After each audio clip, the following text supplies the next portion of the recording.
What's up, you guys? I am here in my room. We're gonna do the Q&A I promised you. Literally nothing about this video was scripted. I will be giving my raw, honest answers. So yeah, I hope you guys didn't ask me the most diabolical shit. Let's go. Question number 1 is from Hotzi. I apologize in advance for everyone's name I'm about to butcher today. What will be the next documentary? Well, I actually already answered that in my previous video, but I will keep it short. I don't know yet. I'm gonna be making something for sure, but what? I don't know yet. How long did it take in total? Making a documentary probably took me a solid 2 years. I started when I was around 18 and now I'm 20. So yeah, it took quite a while, but important to mention, not all of that time was actually spent on the documentary that you guys ended up seeing. A lot of it was spent learning how to even use a camera, making a lot of mistakes and doing things over and over and over and over. So you can assume a very big part of it was just me making mistakes and doing things over.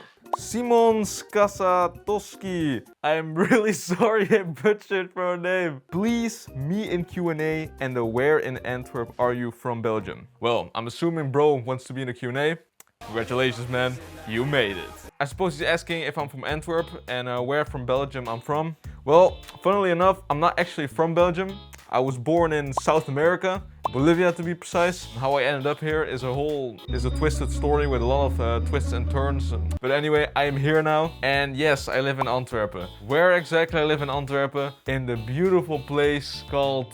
I don't know if I should mention that, honestly. Maybe I should keep some things private, but I live in Antwerp. What did you learn about pigeons during your project that you didn't know before?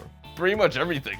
Like, I have saved pigeons in the past and trying to help them out, so I knew what they could eat and stuff, and I knew what not to give them or how not to treat them. But pretty much all the fun facts about how they treat their babies, that they make milk, that they were the first domesticated animal in the world, a lot of it I didn't know. I found out while researching. What is my favorite pigeon breed? Definitely the rock pigeon. I just love the rock pigeons. They're also the most iconic ones. Like, you see them everywhere. Wood pigeons, you see them everywhere as well, but rock pigeons are more in the cities themselves, and they're just so cute, and they're also the most social. You can become friends with them way easier than with wood pigeons. Wood pigeons are low-key kind of a dick when it comes to becoming friends with them. What happened to the pigeon I have rescued? Very good question. Bro is kicking.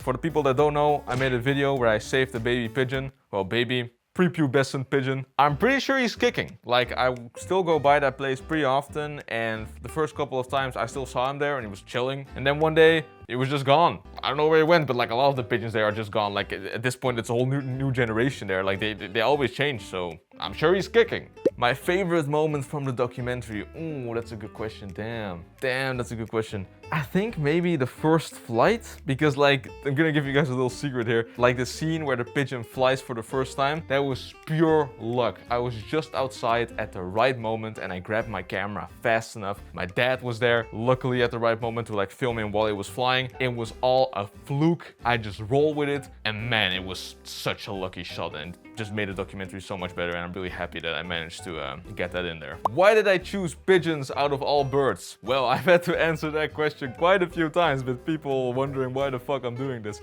I've always wanted to make an actual big film project. That was for sure. I really wanted to make something fully by myself from scratch, to be able to say I could do it, and to do something cool for my portfolio. And animals have always fascinated me. I've always been a big animal lover. And well, I knew I couldn't just start off filming a fucking lion in the fucking desert, there's no lions here. And I also knew that I just didn't have the experience to really go out for wildlife in forests and stuff, because those are super hard to find. And one, the equipment I would have needed for that would have been way more expensive. And second, it would have been way more work. So I went for the next best thing, pigeons. They are everywhere. Everyone knows about them. People don't like them, which was another reason I really wanted to do it, because I always felt like they were cute, they were cool. I always knew there was something to them, and this was a great way for me to put them in the spotlight, give them a good name, and also follow that dream I had of making a project around animals with filmmaking. Agurku asks if I have a beard.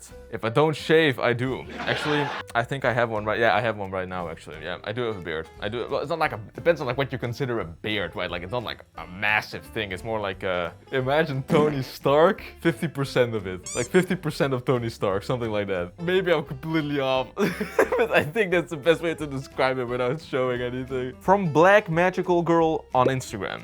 I know you, you're one of the best supporters I got, thanks a lot. Your question is, why are you wearing a scarf on your head? You didn't do anything illegal. First of all, you don't know that.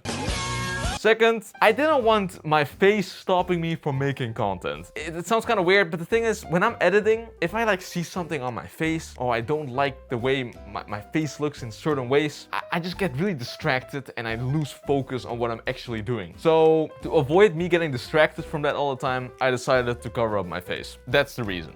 But if you are really curious about seeing my face, it's not like I'm hiding it, you know? Like if you really want to know what I look like, it doesn't take much searching time to actually find me. Will the pigeon documentary get a part 2 where you show us the bad parts about being a pigeon? Well, that was actually really funny that you say it, because that was actually the main plan. That was like the first idea I had. First, it was to make like a big documentary that involved that as well. Then I realized it would take way too long before I'm finished, so I split it up into 2 parts. And then halfway there, I realized, you know what? I'm not even sure if I'm gonna make the second part. I'll just leave it at 1 part and we'll see from there. But the idea is still in the air. There are some like drafts of scripts around there, so maybe I'll do it one day. A very interesting question from Run for Fun Ingrid. Can wood pigeons and rock pigeons have babies together? Short answer, no, they can't. This is mainly because of 2 reasons. One, yes, they are both pigeons, but genetically they are too different for something to actually come out, and there's also just no interest in each other. You said male pigeons have their occasional one-night stand, but what females are willing to do this? Very good question, very interesting question. You see, female pigeons usually don't actually even have any interests in having one-night stands. It's mostly the males that are like opportunistic every now and then. And sometimes it can happen that a male manages to attract a lady that doesn't have a main partner yet. And then the lady thinks, oh, this is my main partner now. And then they do stuff. And then the guy is just like, I bet I'm gonna go to my main partner again, fuck off. And doesn't help her with like the kids or anything, just kind of dumps her. And what can happen in those scenarios is that the lady tries to like